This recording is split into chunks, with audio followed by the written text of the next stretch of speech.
हरे कृष्ण। आप सभी को देव उठनी एकादशी की बहुत बहुत शुभकामनाएं। भक्तों, आप सभी के जीवन में भगवान विष्णु और माता लक्ष्मी जी की कृपा सदैव बनी रहे। आप सभी का परिवार सदैव स्वस्थ बना रहे, यही प्रभु से कामना करते हुए आज की इस वीडियो में आप सभी सुनेंगे देव उठनी एकादशी की पावन व्रत कथा। अगर आपने भी व्रत रखा है तो इस व्रत कथा को आप जरूर से सुने या पढ़ें। अगर आपने व्रत नहीं भी रखा है तो भी इस व्रत कथा को सुनने मात्र से भगवान श्री हरि विष्णु जी की कृपा प्राप्त होती है। माता लक्ष्मी का घर में स्थायी वास होता है। एकादशी के दिन कथा का श्रवण करने से समस्त पाप नष्ट हो जाते हैं, अंत में मोक्ष की प्राप्ति होती है। अगर आपको हमारी ये व्रत कथा पसंद आए तो प्लीज़ वीडियो को लाइक शेयर करें। चैनल पर अगर नए हैं तो चैनल को सब्सक्राइब कर लें, बेल आइकन को प्रेस कर लें, जिससे आप सभी को हिंदू धर्म से जुड़े सभी व्रत त्योहारों की वीडियोस देखने को मिलेंगी। आइए प्रेम और श्रद्धा भाव से सुनते हैं देव उठनी एकादशी, देव प्रबोधनी एकादशी की व्रत कथा।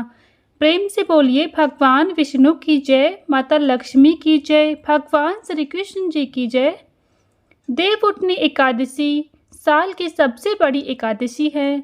इस दिन भगवान विष्णु की विधि विधान से पूजा करने से उनको जगाया जाता है। इस दिन उनकी प्रिय वस्तुओं का भोग लगाकर भगवान विष्णु को प्रसन्न किया जाता है। विधि विधान से उनकी पूजा करने और व्रत कथा का पाठ करने से आपको देव उठनी एकादशी का संपूर्ण फल प्राप्त होगा। आइए कथा को शुरू करते हैं। देव उठनी एकादशी कार्तिक मास के शुक्ल पक्ष की एकादशी तिथि को कहते हैं। इस दिन भगवान विष्णु के साथ समस्त देवतागण 4 महीने की निद्रा के बाद जागृत होते हैं और सृष्टि का कार्यभार संभालते हैं। इस दिन भगवान विष्णु की विधि विधान से पूजा की जाती है। एक राजा के राज्य में सभी लोग एकादशी का व्रत रखते थे। वहाँ की प्रजा नौकर चाकरों से लेकर पशुओं तक को एकादशी के दिन अन्न नहीं दिया जाता था। एक दिन किसी दूसरे राज्य का एक व्यक्ति राजा के पास आकर बोला, महाराज कृपा करके मुझे नौकरी पर रख लें।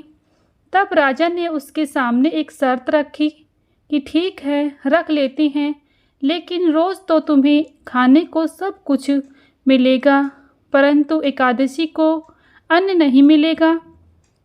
उस व्यक्ति ने उस समय हाँ कर ली, पर एकादशी के दिन जब उसे फलाहार का सामना करना पड़ा तो वह राजा के सामने जाकर गिड़गिड़ाने लगा, महाराज इससे मेरा पेट नहीं भरेगा, मैं भूखा ही मर जाऊंगा, मुझे खाने के लिए अन्न दे दो।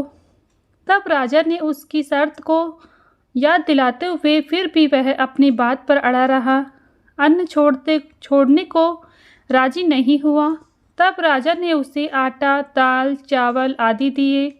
वह नित्य की तरह नदी पर पहुंचा और स्नान कर भोजन पकाने लगा।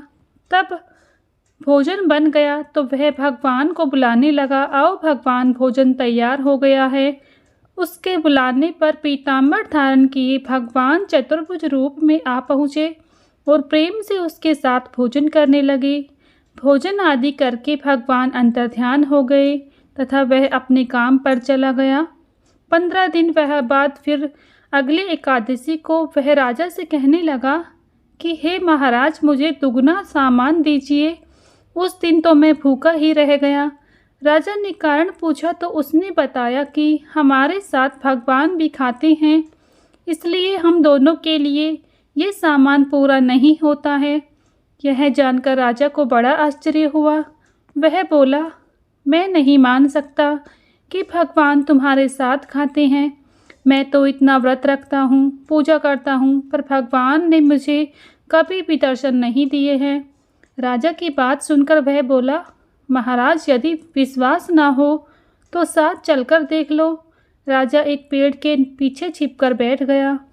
उस व्यक्ति ने हर रोज़ की तरह भोजन बनाया और भगवान को शाम तक पुकारता रहा, फिर भी भगवान ना आए। अंत में उसने कहा, हे भगवान, यदि आप नहीं आए तो मैं इस नदी में कूदकर प्राण त्याग दूंगा। फिर वह भगवान नहीं आए। तब वह प्राण त्यागने के उद्देश्य से नदी की तरफ बढ़ा।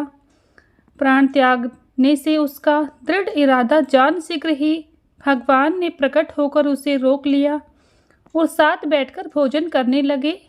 खा पीकर वह अपने विमान में उसे बैठाकर अपने धाम ले गए। यह देख राजा ने सोचा कि व्रत उपवास से तब तक कोई फायदा नहीं होता जब तक मन शुद्ध ना हो। इससे राजा को ज्ञान मिला, वह भी मन से व्रत उपवास करने लगा।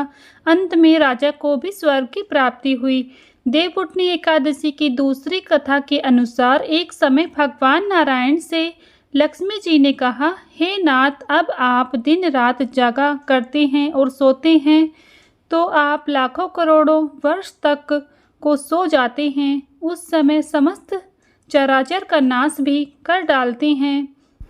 अतः आप नियम से प्रतिवर्ष निद्रा लिया करें, इससे मुझे भी कुछ समय विश्राम करने का समय मिलेगा।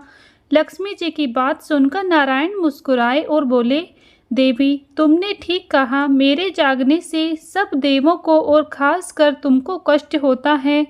तुम्हें मेरी सेवा से जरा भी अवकाश नहीं मिलता है।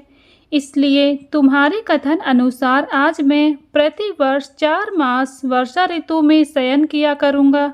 उस समय तुमको और देवगणों को अवकाश होगा। मेरी यह निद्रा अल्प निद्रा और प्रलयकालीन महानिद्रा कहलाएगी।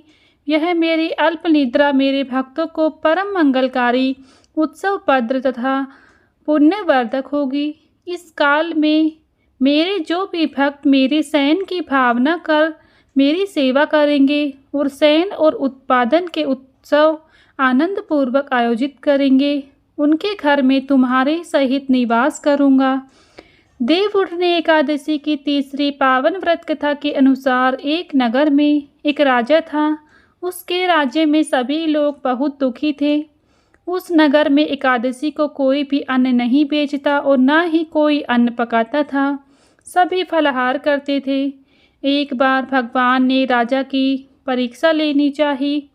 भगवान ने एक सुंदरी का रूप धारण किया और सड़क पर बैठ गए। तभी राजा उधर से निकला और सुंदरी को देख चकित रह गया। उसने पूछा, हे सुंदरी, तुम कौन हो और इस तरह यहाँ क्यों बैठी हो? तब सुंदर स्त्री बने भगवान बोले, मैं निराक्षिता हूँ। नगर में मेरा कोई जाना पहचाना नहीं है। किससे सहायता मांगी? राजा उसके रूप पर मोहित हो गया। वह बोला, तुम मेरे महल में चलकर मेरी रानी बनकर रहो। सुंदरी बोली, मैं तुम्हारी बात मानूंगी, पर तुम्हें राज्य का अधिकार मुझे सौंपना होगा। राज्य पर मेरा पूर्ण अधिकार होगा। मैं जो भी बनाऊंगी तुम्हें खाना होगा। राजा उसके रूप पर मोहित था, अतः उसकी सभी शर्तें स्वीकार कर ली। अगले दिन एकादशी थी। रानी ने हुक्म दिया कि बाजारों में अन्य दिनों की तरह अन्न बेचा जाए। उनके घर में मांस, मछली आदि पकवाएं और परोस कर राजा के खाने के लिए कहा। यह देखकर राजा बोला, रानी, आज एकादशी है, मैं तो केवल फलाहार ही करूँगा। तब रानी ने शर्त की याद दिलाई और बोली, या तो तुम खाना खाओ, नहीं तो मैं बड़े राजकुमार का सिर काट दूंगी। राजा ने अपनी स्थिति बड़ी रानी से कही तो बड़ी रानी बोली, महाराज, धर्म ना छोड़ें, बड़े राजकुमार का सिर दे दें। पुत्र तो फिर भी मिल जाएगा, पर धर्म नहीं मिलेगा। इसी दौरान बड़ा राजकुमार खेलकर आ गया। माँ की आंखों में आंसू देखकर वह रोने का कारण पूछने लगा, तो माँ ने उसे सारी बातें बता दी। तब वह बोला, मैं अपना सिर देने के लिए तैयार हूँ। पिताजी की धर्म की रक्षा होगी और ज़रूर होगी।